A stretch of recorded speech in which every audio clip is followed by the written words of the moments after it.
আওয়ামী লীগ এই দেশের প্রধান দল। আওয়ামী লীগের আগে দল নাই, স্বাধীনতার পর আওয়ামী লীগই দল। তো মনে করেন বঙ্গবন্ধুর নেতৃত্বে এই দলটা 21 বছর পরে ক্ষমতায় আসছে, হাসিনার নেতৃত্বে, বঙ্গবন্ধুকে মারার পরে।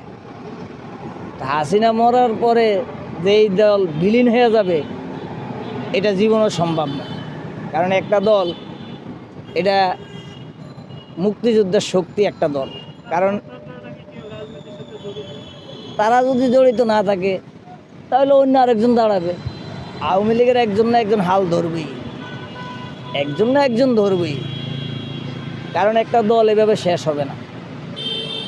আর এটা শেষ কোথায় আছে এখনো কেউ জানতে পারবো না।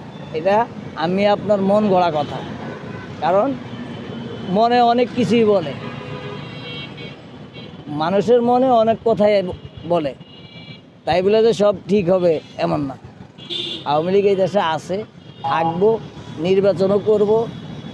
আওয়ামী লীগ দেখতেছে পরিস্থিতিটা কি, কে কি করতেছে, এই দেশের জনগণ যারা আছে তারাও দেখতে আছে। কই আপনার পারলো না তো তেলের দাম কমাইতে, পারলো না তো চাউলের দাম কমাইতে, পারলো না তো সিন্ডিকেট ভাঙতে, তাহলে আওয়ামী লীগ খারাপ করছে কই? এখন তো মানুষ এটাই বুঝতেছে আমরা আগেই ভালো ছিলাম, এখন তো ভালো নাই, এখন অশান্তি, এখন চারিদিকে অশান্তি। কেন? আজকে স্কুল কলেজে মারামারি, শিক্ষা প্রতিষ্ঠানে মারামারি, আমাদের ছেলেমেয়েরা ঠিকমতো লেখাপড়া করতে পারতেছে না। কেন?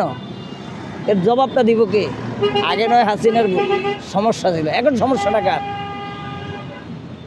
তাহলে আমি মনে করি এই দেশে আওয়ামী লীগ অবশ্যই নির্বাচন করবে।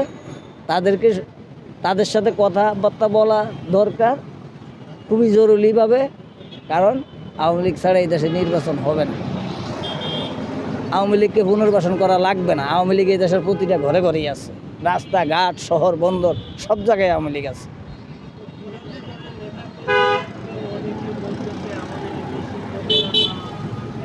এটা আওয়ামী লীগকে নিষিদ্ধ করাটা